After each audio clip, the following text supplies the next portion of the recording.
सरस्वती, हमारी पुत्री चंद्रिका अब विवाह के योग्य हो गई है। आप बिल्कुल सही कहते हैं। उसकी सुंदरता के चर्चे आसपास के राज्यों तक फैले हुए हैं। सरस्वती, हम अपनी पुत्री चंद्रिका की शादी एक सुंदर और वीर राजकुमार से करेंगे, और इतनी धूमधाम से करेंगे कि हमारी पुत्री के विवाह के समारोह को आने वाली नस्लें याद रखेंगी। मुझे लगता है कि एक बार हमें अपनी पुत्री से पूछ लेना चाहिए। हाँ? तुम कहना क्या चाहती हो? यही कि आखिर हमारी पुत्री राजकुमारी चंद्रिका किस राज्य में किस राजा से शादी करना चाहती है। तुम सही कह रही हो। हम अभी और इसी वक्त चंद्रिका से बात करते हैं। रुको। इतना बोलकर राजा वीरेंद्र चंद्रिका के कक्ष में चला गया और चंद्रिका की ओर देखकर बोला,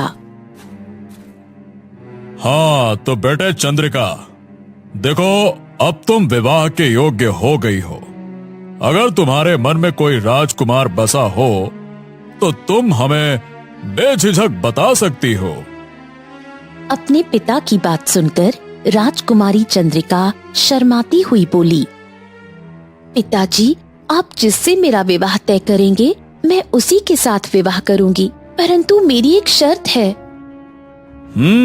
शर्त? कैसी शर्त? पिताजी, मैं विवाह उसी के साथ करूंगी जिसने विचित्र पीली नगरी को अपनी आंखों से देखा हो। ये सुनकर राजा पूरी तरह आश्चर्य में पड़ गए। ये तुम कैसी बात कर रही हो राजकुमारी चंद्रिका? इस तरह की नगरी के बारे में तो आज तक हमने कभी नहीं सुना। पिताजी, पिछले कुछ समय से मैं अपने सपने में एक विचित्र पीली नगरी को देख रही हूँ, जो बहुत सुंदर नगरी है।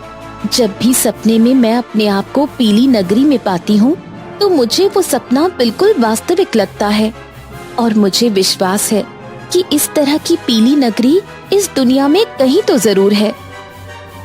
देखो बेटा, मैं तुम्हारे सपने का सम्मान करता हूँ, परंतु इस तरह की नगरी इस संसार में नहीं हुई तो क्या तुम कभी विवाह नहीं करोगी? अपने पिता की बात सुनकर राजकुमारी चंद्रिका अटल अंदाज में बोली, नहीं पिताजी, तो फिर मैं विवाह नहीं करूंगी। मैं विवाह केवल उसी व्यक्ति से करूंगी जिसने विचित्र पीली नगरी को देखा हो, फिर चाहे वो राजकुमार हो या फिर कोई आम नागरिक। अपनी पुत्री की बात सुनकर राजा वीरेंद्र उसके कक्ष से बाहर आ गए। वो जानते थे कि उनकी पुत्री राजकुमारी चंद्रिका बहुत ही जिद्दी किस्म की थी। राजा तुरंत मंत्री सौरभ सिंह के पास जाकर उसे सारी घटना बताते हुए बोले, तुम जानते हो मंत्री कि राजकुमारी कितने जिद्दी है। इस बात को तो मैं क्या, पूरा राज्य जानता है महाराज। जाओ, जाकर आसपास के राज्यों में ऐलान करवा दो और हमारे राज्य के आम नागरिकों में भी ऐलान करवा दो कि जिसने भी विचित्र पीली नगरी को अपनी आंखों से देखा हो वो सीधे हमारे महल में आ जाए। हम अपनी पुत्री चंद्रिका का विवाह उस व्यक्ति से करवा देंगे। जाओ, ऐलान करवा दो। आप कैसी बात कर रहे हैं महाराज? राजकुमारी चंद्रिका की शर्त बड़ी ही बेतुकी है। अपनी जबान पे लगाम दो मंत्री। तुम अच्छी तरह से जानते हो कि मेरी पत्नी की वर्षों से संतान नहीं हुई थी। राजकुमारी चंद्रिका को एक साधु ने हमें भेंट स्वरूप दिया था। जब राजकुमारी छोटी थी तब से हमने उनकी हर जिद पूरी की है। हम उसकी ये जिद भी पूरी करेंगे। हम उसकी आंखों में आंसू नहीं देख सकते, समझ गए? हमने जो कहा है वो करो, बस। राजा वीरेंद्र का आदेश सुनकर मंत्री सौरभ सिंह ने ऐसा ही किया। कुछ ही दिनों में ये खबर आसपास के राज्यों में जंगल की आग की तरह फैल गई।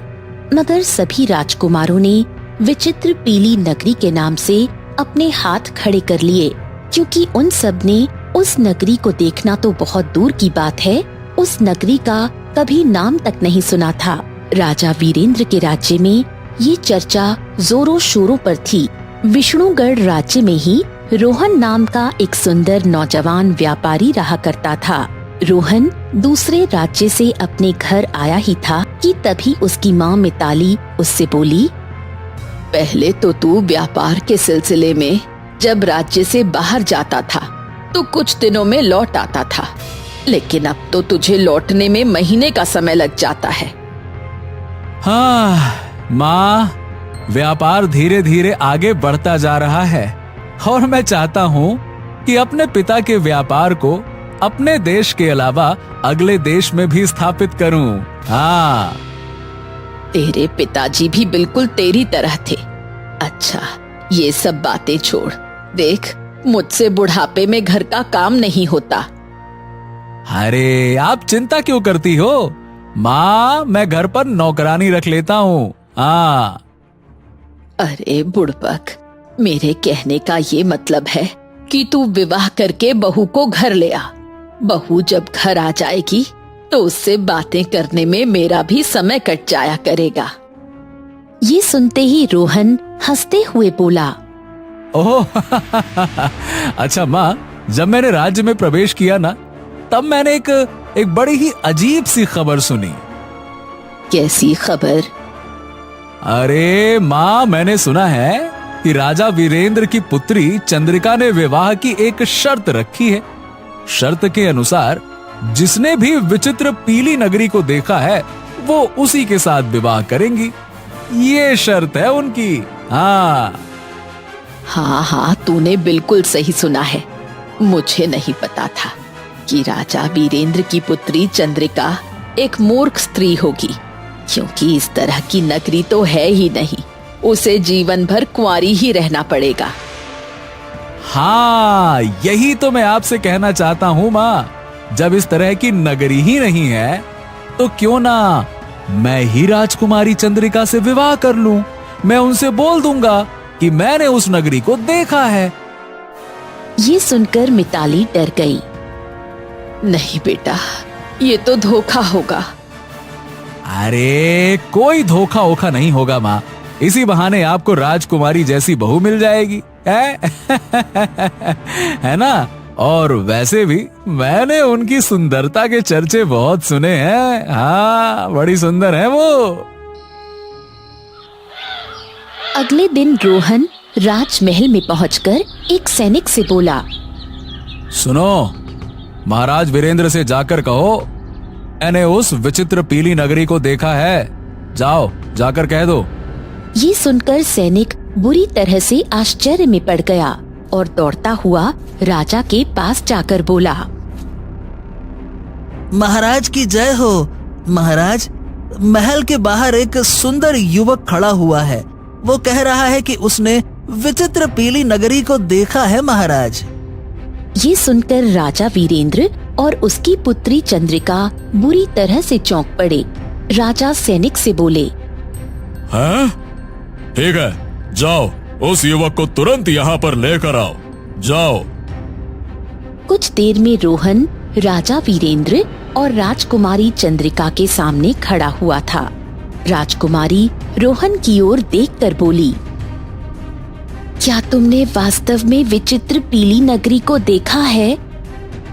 हाँ राजकुमारी, मैंने उस नगरी को अपनी आंखों से देखा है। तो मुझे बताओ, उस नगरी का द्वार किस रंग का है? राजकुमारी, उस नगरी का द्वार पीले रंग का है और वहां आसपास पीले रंग की किरणें फैली रहती हैं। बड़ी ही सुंदर नगरी है ये सुनकर राजकुमारी चंद्रिका बुरी तरह से क्रोधित होती हुई बोली, तुम झूठे और मक्कार हो। विचित्र पीली नगरी ऐसी नहीं है, और सच तो ये है कि उसका कोई द्वार ही नहीं है। ये सुनकर राजा वीरेंद्र बुरी तरह से क्रोधित होकर अपने सैनिकों को देखकर बोले, इस झूठे मक्कार को धक्के देकर बाहर फेंक दो। ले जाओ इसे। सैनिकों ने तुरंत रोहन को महल से बाहर फेंक दिया।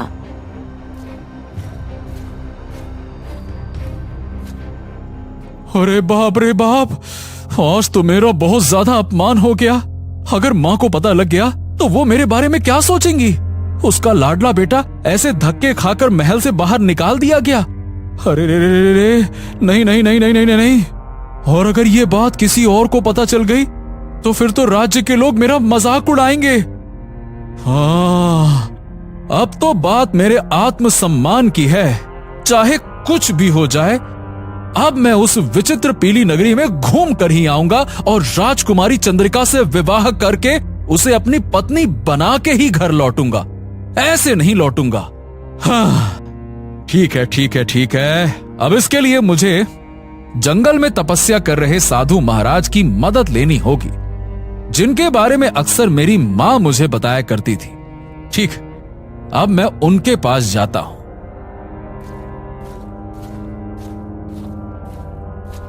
इतना बोलकर रोहन अपने घोड़े पर बैठकर घने जंगल की ओर निकल पड़ा।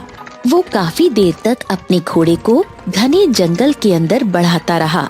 जब रोहन थक गया तो अपना घोड़ा रोककर अपने आप से बोला, हाँ, आखिरकार ये साधु महाराज कहाँ हैं? वो नजर क्यों नहीं आ रहे? तभी रोहन की नजर एक घने वृक्ष के नीचे पड़ी। वृक्ष के नीचे एक साधु बैठे हुए थे।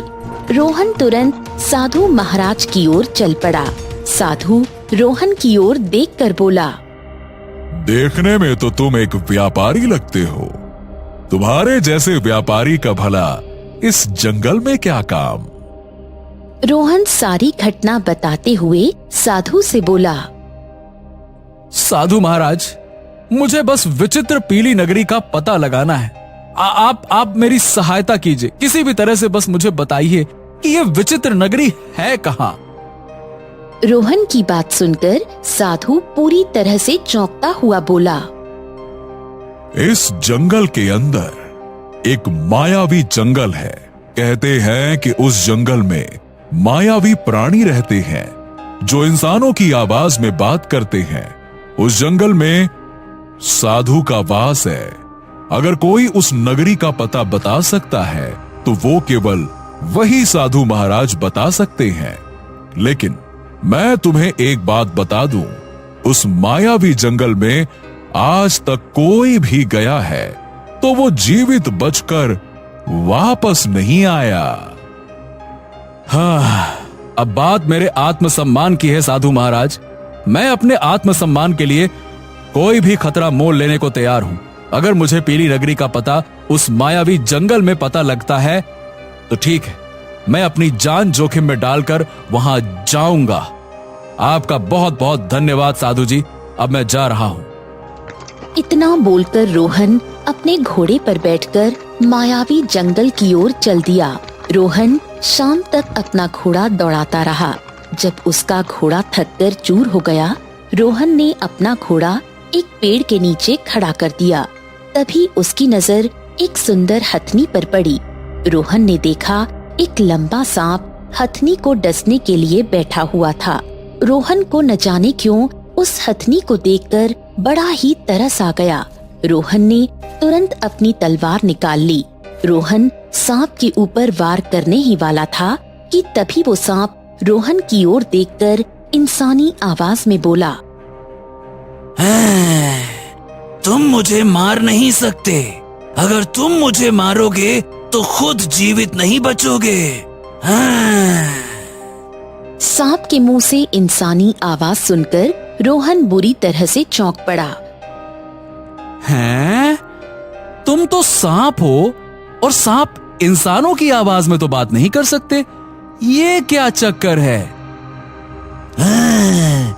तुम मायावी जंगल के अंदर हो, समझ गए? रोहन अपने मन में बोला, ओ, समझ गया। इसका मतलब साधु महाराज ने सही कहा था। इतना बोलकर रोहन ने सांप से बोला, देखो, इस हथनी को छोड़ दो। नहीं नहीं नहीं, मैं इसे नहीं छोड़ सकता। और अगर तुम चाहते हो कि मैं इसे छोड़ूं तो केवल एक शर्त पर ही छोड़ सकता हूँ। शर्त? कैसी शर्त? इसके बदले में मैं तुम्हें डसूंगा। अब फैसला तुम्हारे हाथों में है। सांप की बात सुनकर रोहन गहरी सोच में डूबते हुए बोला। माँ कहती है, मनुष्य का जीवन अगर किसी प्राणी या किसी मनुष्य के काम आ जाए तो ये उसके लिए बहुत बड़ी बात है। ठीक, मुझे मंजूर है।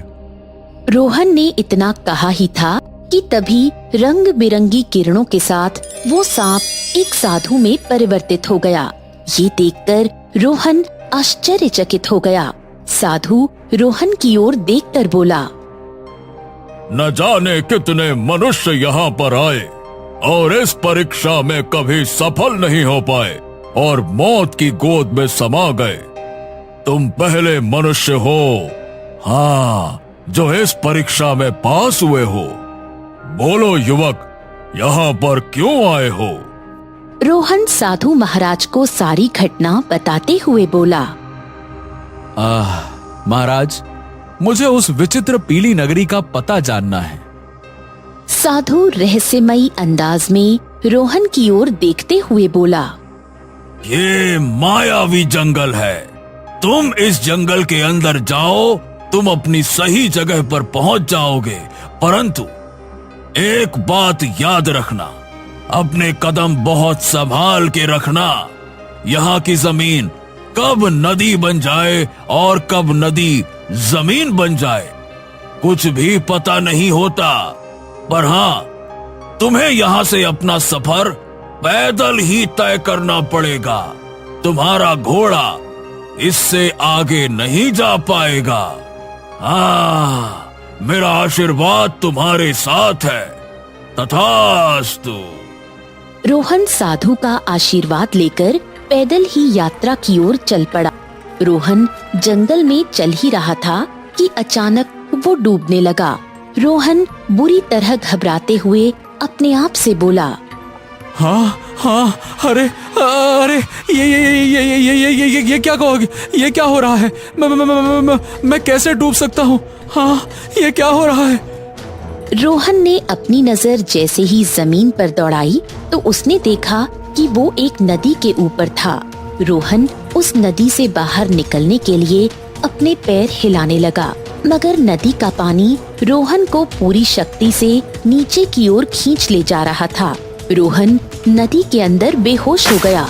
अगले ही पल रोहन की आंख खुली तो अपने आप को एक बहुत ही सुंदर राज्य में पाया, जहाँ पर दो सैनिक खड़े थे, जिनके शरीर इंसानों के थे पर चेहरा शेर का था। उनमें से एक सैनिक रोहन की ओर देखकर बोला, तुम तो कोई मनुष्य हो, तुम हमारी विचित्र पीली नगरी में कैसे आ गए? चलो, तुम हमारे साथ महाराज के पास चलो। चलो। वो दोनों सैनिक रोहन को पकड़कर एक महल के अंदर ले गए। महल के अंदर एक मनुष्य जैसा दिखने वाला राजा खड़ा हुआ था, जो रोहन को देखकर चौंकते हुए बोला, तुम तो एक मनुष्य हो, तुम विचित्र पीली नगरी में कैसे आ गए? रोहन सारी घटना बताते हुए बोला, हाँ, मुझे केवल इतना याद है कि मैं नदी में बेहोश हो गया था। उसके बाद मेरी आंख यहाँ खुली है। हाँ। रोहन की बात सुनकर राजा रहस्यमयी अंदाज में मुस्कुराते हुए बोला, तुम जिस नदी में डूबे थे, उस नदी में हमारी जादुई पीली दुनिया का द्वार है। हैं? आपकी जादुई दुनिया का द्वार? मतलब मैं कुछ समझा नहीं। तुम जिस नदी की बात कर रहे हो वो पृथ्वी लोक में बहती है, परंतु इस समय तुम विचित्र पीली नगरी में हो, जो कि तुम्हारे पृथ्वी पर नहीं है। ये एक अलग लोक है। इसके बारे में केवल कुछ साधु ही जानते हैं। हम तुम्हारा वर्षों से इंतजार कर रहे थे मनुष्य।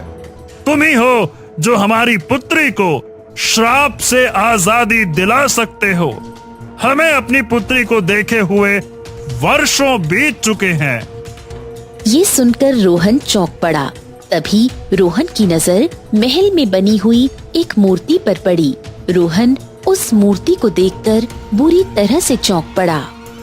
हाँ, ये मूर्ति तो चंद्रिका की है। इतना बोलकर रोहन उस मूर्ति की ओर बढ़ गया।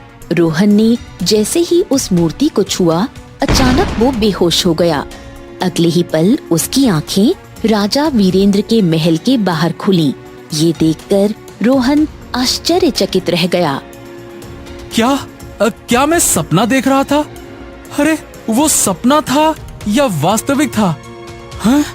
नहीं, वो हकीकत था। मैंने जैसे ही उस मूर्ति को हाथ लगाया, मैं बेहोश हो गया। रोहन तुरंत महल की ओर दौड़ा और एक सैनिक से बोला, सुनो, राजा वीरेंद्र से कहो कि मैंने विचित्र पीली नगरी को देखा है। जाओ। कुछ देर बाद रोहन राजा वीरेंद्र और राजकुमारी चंद्रिका के सामने खड़ा हुआ था। ओहो, तो तुम वही हो जिसे हमने धक्के मारकर महल से बाहर निकाल दिया था? फिर से यहाँ आ गए क्या?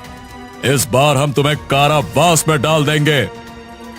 लगता है तुम फिर झूठ बोलकर मुझसे विवाह करने के विचार से आए हो। नहीं राजकुमारी, पहली बार मैंने सच में झूठ बोला था, परंतु इस बार मैं बिल्कुल सत्य कह रहा हूँ। मैंने विचित्र पीली नगरी को देखा है, यहाँ तक कि मैं वहाँ से होकर आया हूँ। तो फिर बताओ, वो कैसी दिखती है? राजकुमारी चंद्रिका, विचित्र पीली नगरी का राजा बिल्कुल इंसानों की तरह है, परंतु वहाँ के वासी आधे जानवर और आधे मनुष्यों की तरह हैं। ये सुनकर राजकुमारी चंद्रिका बुरी तरह से चौंक पड़ी और अपने पिता की ओर देखकर बोली, पिताजी, जिस सच को आपने वर्षों से मुझसे छिपाया, मैं उस सच को जान गई हूँ। मैं जानती हूँ कि मैं आपकी पुत्री नहीं हूँ, परंतु आप ये नहीं जानते कि मैं विष्णुगढ़ की राजकुमारी नहीं, बल्कि विचित्र पीली नगरी की राजकुमारी हूँ। पिताजी, ये बिल्कुल सही कह रहा है। समय आ गया है पिताजी, मेरा विचित्र नगरी जाने का। हाँ, ये तुम क्या कह रही हो राजकुमारी? राजकुमारी चंद्रिका ने इतना कहा ही था कि तभी वहाँ एक साधु प्रकट हो गया, और ये साधु वही था जिसने राजा वीरेंद्र को राजकुमारी चंद्रिका को भेंट किया था। साधु को देखकर राजा बुरी तरह से चौंक पड़ा। साधु रहस्यमयी अंदाज में राजा वीरेंद्र से बोला, तुम्हारी पुत्री सही कह रही है राजन। मैं अभी तक कुछ समझ नहीं पा रहा साधु महाराज। जहां तक जानता हूं, राजकुमारी चंद्रिका कुछ महीनों की थी जब आपने इसे मुझे सौंपा था। मैंने इसकी परवरिश की, ये मेरे सामने बड़ी हुई। फिर ये विचित्र पीली नगरी की राजकुमारी कैसे हो सकती है? ये कैसे हो गया? विचित्र पीली नगरी एक बहुत ही सुंदर नगरी है। बहुत ज्ञानी साधु वहां तपस्या करने के लिए जाते हैं। विचित्र पीली नगरी पृथ्वी लोक से अलग दूसरे जादुई लोक में है। वर्षों पहले मैं विचित्र पीली नगरी में तपस्या कर रहा था कि तभी पीली नगरी की राजकुमारी ने मेरी तपस्या भंग कर दी। मुझे बहुत बुरी तरह से क्रोध आ गया। मैंने उसे श्राप दे दिया। बस श्राप के लगते ही राजकुमारी चंद्रिका मूर्ति में परिवर्तित हो गई। ये देखकर राजकुमारी के पिता फूट फूट कर रोने लगे। मुझे आखिरकार उन पर दया आ गई। तब मैंने उनसे कहा कि उसकी पुत्री राजकुमारी चंद्रिका मनुष्य के रूप में पृथ्वी में गरीब परिवार के यहाँ जन्म लेगी। दुर्भाग्यवश जब राजकुमारी 1 वर्ष की हुई तो इसे जन्म देने वाली स्वर्ग सिधार गई, तो मैंने इसे तुम्हें भेंट में दे दिया। जब राजकुमारी चंद्रिका 20 वर्ष की हुई तब उसे अपने पुनर्जन्म की सारी बातें याद आ गई। राजकुमारी चंद्रिका पीली नगरी की राजकुमारी है। ये उसका दूसरा जन्म है और ये तभी अपने माता पिता से जाकर मिल सकती है जब कोई ऐसा मनुष्य जिसने अपनी आंखों से विचित्र पीली नगरी को देखा हो वो चंद्रिका से विवाह करेगा। तो बस ऐसा करते ही चंद्रिका में पीली नगरी की जादुई शक्तियां आ जाएंगी और वो आसानी से अपने लोक वापस जा सकती है। इतना बोलकर साधु वहां से गायब हो गए। फिर राजा वीरेंद्र ने राजकुमारी चंद्रिका का विवाह धूमधाम से रोहन के साथ संपन्न कर दिया और रोते हुए अपनी पुत्री चंद्रिका की ओर देखकर बोला, राजकुमारी, राजकुमारी, तुम्हें तुम्हारे पुराने जन्म की बातें याद आ गई है। राजकुमारी, अब तुम यहाँ से चली जाओगी। नहीं पिताजी, मैं केवल कुछ दिनों के लिए विचित्र पीली नगरी माता पिता से मिलने के लिए जाऊंगी।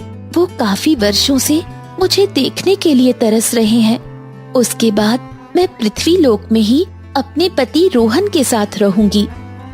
इतना बोलकर राजकुमारी वहाँ से गायब हो गई और कुछ दिनों बाद पृथ्वी पर वापस आ गई और अपने पति रोहन के साथ खुशी खुशी रहने लगी।